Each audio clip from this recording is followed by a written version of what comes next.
Uber decidió desafiar la ley Rider, fracasar su demanda judicial contra Globo. 19 de octubre del 2021, 2 meses y una semana después de la entrada en vigor de la conocida como ley Rider. Uber presenta una demanda por competencia desleal contra Globo y le reclama 90 millones de euros en concepto de indemnización por los daños económicos que le está causando que su rival siga repartiendo con trabajadores autónomos. La desestimación por parte de una magistrada de Barcelona a la demanda de la multinacional estadounidense desencadenó un cúmulo de acontecimientos que acabaron con Uber adoptando un modelo análogo al que entonces denunció, y que mantiene en vilo la efectividad de una de las normas estrella con permiso de la reforma laboral de la vicepresidenta segunda, Yolanda Díaz. El litigio tiene su origen en una expectativa truncada. La firma de las mochilas amarillas, fundada en el Poble Nou de Barcelona, decide que tras la entrada en vigor de la ley Rider ellos seguirán repartiendo con trabajadores autónomos. Según Uber, en aquel momento, falsos autónomos y en contra de la voluntad del Ministerio de Trabajo cuando redactaron la norma. Esta buscaba principalmente que los riders de plataformas digitales tuvieran condición de asalariados.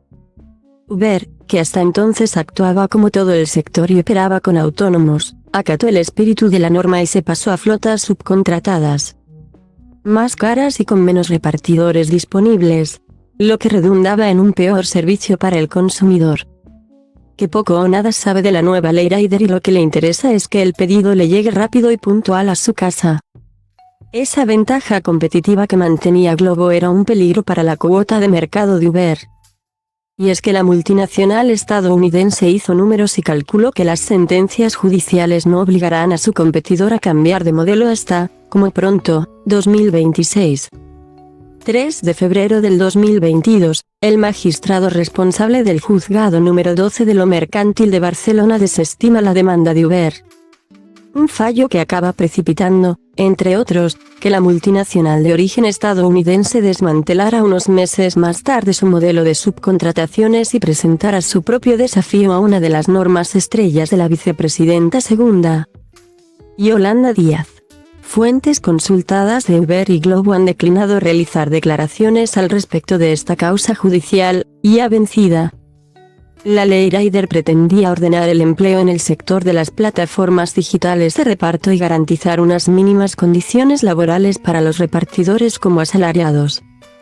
De momento no lo ha conseguido, en tanto que 2 de las 3 principales marcas del sector siguen repartiendo con autónomos, pese a las sombras de ilegalidad.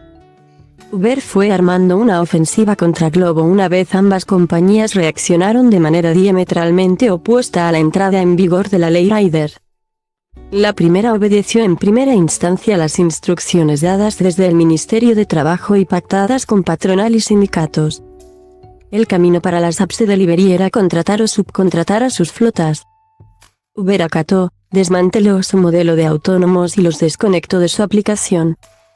Hechos en los que recientemente ha reconocido que no obró acorde a la ley, que incurrió en una especie de ERE encubierto y por el que indemnizará a 400 repartidores entonces afectados. Globo, por el contrario, no movió ficha, siguió repartiendo con trabajadores autónomos y únicamente laboralizó a su división encargada de las entregas de productos de supermercados. Una reacción que pilló a contrapié a sus competidores y que enojó al Ministerio de Trabajo. La ley Rider se va a cumplir y las empresas rebeldes se van a acometer al Estado social y de derecho, afirmó la vicepresidenta segunda, Yolanda Díaz, en sede parlamentaria. A partir de ese momento Uber activó la maquinaria para tratar de que su principal competidor en el mercado español jugara con las mismas reglas que él. Y antes de recurrir a la denuncia pública se personó en los juzgados. Allí presentó demanda al considerar que la competencia en el mercado en el que operan estas empresas se encuentra gravemente amenazada por conducta desleal de Globo. Según recoge el fallo, le pide al juez que obligue a Globo a adaptar su modelo a la nueva normativa en un plazo máximo de 3 meses. Y le reclama un pago de 90 millones de euros en concepto de indemnización por el agravio económico causado durante esos 3 meses entonces de competencia desleal. El magistrado barcelonés tumba la demanda de Uber al alegar que esta parte de un incumplimiento de la ley Rider, que ningún tribunal ha declarado como tal, Y es que, pese a que la entrada en vigor de la normativa fue el pasado 12 de agosto del 2021, hace hoy 1 año y 5 meses, todavía la Inspección de Trabajo no ha emitido ninguna acta posterior a dicha fecha declarando que sus repartidores operan como falsos autónomos. La Policía Laboral todavía está cerrando operaciones previas a la entrada en vigor de la norma, como las últimas conocidas en Barcelona y Valencia, referentes a la operativa de Glovo entre 2019 y 2021 y donde la inspección detectó 10.614 falsos autónomos e impuso una multa de 78,9 millones de euros. En base a esos ritmos, Uber calcula que no será hasta el de 2026 a 2027 que dichas actas alcanzarán la operativa Post-Ley Rider. Superarán la validación judicial y las sentencias en firme obligarán a Glovo a laboralizar a sus flotas.